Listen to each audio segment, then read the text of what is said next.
is peach bottom slate, and slate is it's guaranteed, they say, for 400 years or so.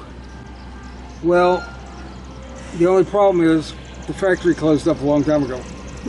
So, but it's really in quite great condition, I think.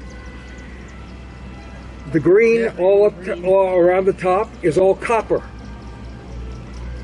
And each one of the emblems on the copper, the GV and the little oak leaves and just all the designs, they were covered in 22 karat gold. Wow. So you can imagine when it was brand new how bright and shiny it was. But it had a purpose. The copper had a purpose. One of the things that tore up a slate roof was moss.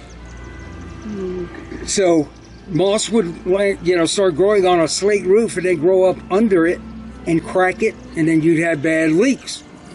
Well, with the copper all the way around it, the rainwater would hit the copper. It would cause a chemical reaction, and you got something called copper carbonate, and that would wash down and kill anything growing on the roof. And that was all done on purpose. Mm-hmm. I mean, the little details that that they thought about then. Now look right below us. You can see the winter garden. See how the roof comes up to a kind of a point. Yep. Well, Mr. Hunt also made the design to open up the windows on the bottom part of that roof. So you can just stand there in the winter garden on the floor, turn a crank like this, and those windows open up top. They had a winter garden so that they would have a lush green tropical feel in that room all year round. But if they didn't have a way for that heat to get out of there, all it would do was it'd kill all the plants, and nobody wanted sitting there anyway. It'd be so hot. Now, you see the middle dormer on the roof over to our left? Right below that, there you see those iron bars sticking up and iron bars going across. Mm-hmm. That was all put in so that when the ice and snow started melting and sliding, it would slide down, hit those pipes, and break up before it could break the windows.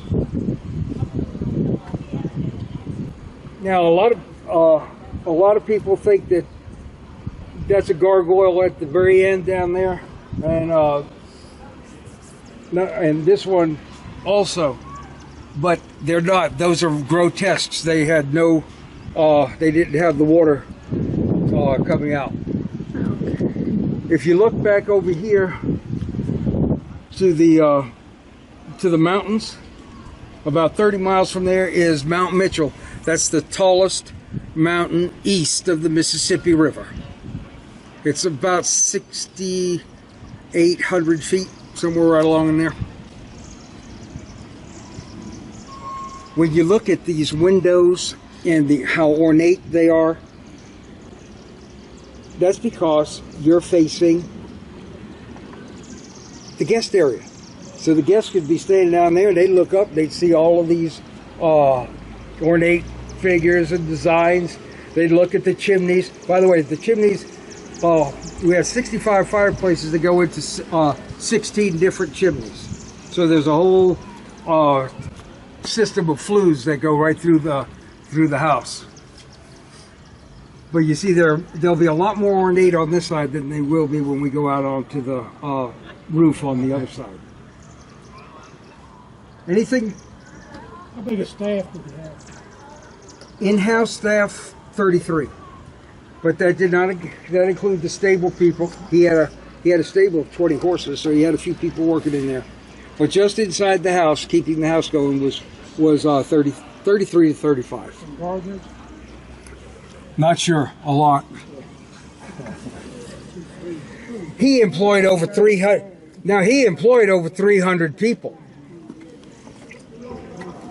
All right, we're going to come back out. We're going to go across and go out onto the roof if there are no other questions. Watch your head. Okay, yeah. Watch your head going back again. Yeah. Yeah.